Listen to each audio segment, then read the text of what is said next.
Hello and welcome to this Mr. McDonald historical production. Today's video we will look at the major events and turning points of World War II from 1939 to 1945.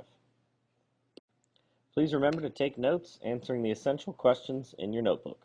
Thank you and enjoy. On September 1st, 1939, Hitler's troops and tanks rushed into Poland. This was the start of World War II. 2 days later, Britain and France, known as the Allied powers, declared war on Germany. The Allied powers had little time to organize their forces to protect Poland. Using a strategy called blitzkrieg, or lightning war, German tanks and airplanes broke through Polish defenses. As German forces drove into Poland from the west, the Soviets attacked from the east. Within a month, the two powers had taken control of Poland. With Poland secure, Hitler turned toward Western Europe. In the spring of 1940, Germany quickly captured Denmark, Norway, Belgium, Luxembourg, and the Netherlands.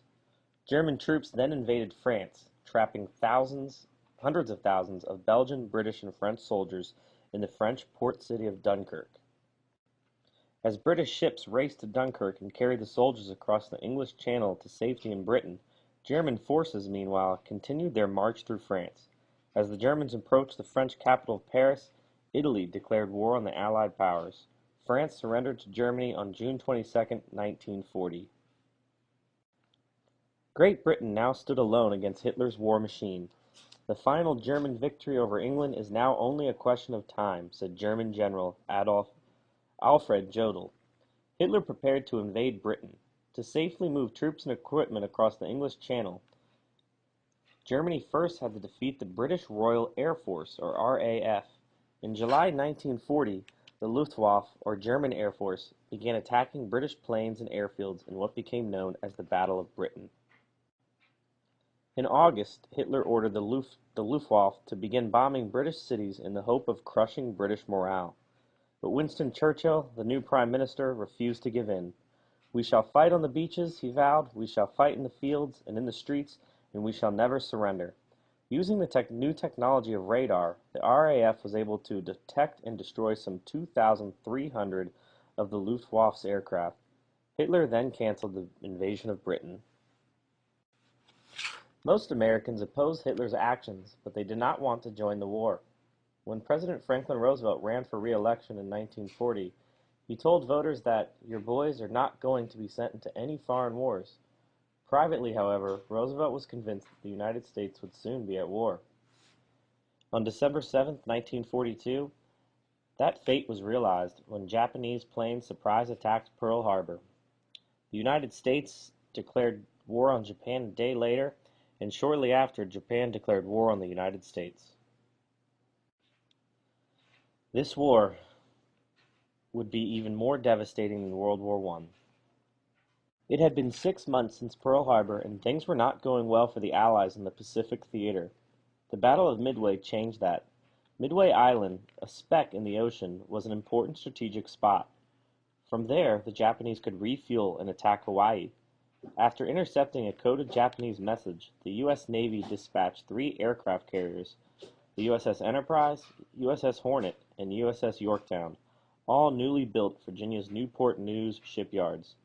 On June 4, 1942, squadrons of U.S. aircraft took off and with a great daring attacked and sank 4 huge Japanese aircraft carriers, along with 228 Japanese planes and their best pilots. It was a huge blow to Japan and a major turning point of the war in the Pacific. Over in Europe, Germany was moving in towards Russia. As the German army discovered when it attacked Stalingrad, Russian winters can be deadly. Stalingrad was a major manufacturing city which had been named in honor of Joseph Stalin, the Soviet leader. The 7-month-long battle was a major turning point in the war in Eastern Europe. Perhaps it was because the city was named for their leader, but Russian soldiers refused to let the city fall, even when they were literally starving and freezing to death. Stalin's orders were simple: not a step backwards. The toll of the battle was horrific. An estimated 1.7 to 2 million Axis and Soviet soldiers and untold numbers of civilians lost their lives. The Battle of Stalingrad was a major turning point for the Allies on the Eastern Front, but there were still many more battles to fight. After more than 4 years of war, Germany still had a stranglehold on much of Europe, with a chain of heavily fortified bunkers along the Atlantic coastlines. If Allied forces could somehow storm those bunkers, they would be able to retake France. For months, plans were made to land on the beaches of Normandy in France using over 5,000 ships, 13,000 aircraft, and 160,000 Allied troops. Under the cover of darkness in the pre-dawn hours, paratroopers jumped into enemy territory. On June 6, 1944, starting at dawn, thousands upon thousands of soldiers began wading ashore. The number of casualties was staggering, but by sundown the Allies had gained a foothold in France. More than 9,000 Allied soldiers were killed or injured in battle, but a great wave of more than 100,000 soldiers had captured the Nazi bunkers. They could now liberate, or free, Western Europe and defeat the Nazis. D-Day was the last major turning point on the Western Front in World War II. Hitler's days were numbered, and he and his supporters knew it.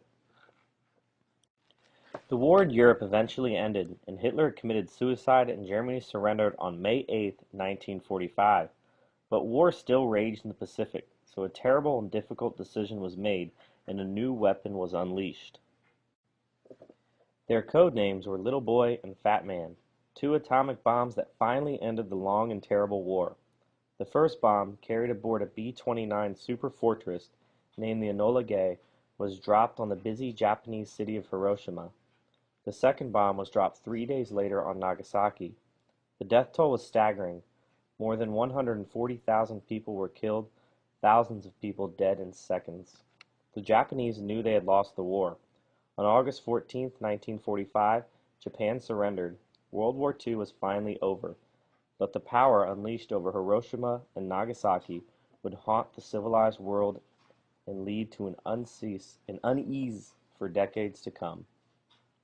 In the years after the war ended, an uneasy peace settled over the world.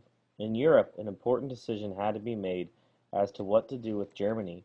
Much of the continent was in ruins, and rebuilding would take decades.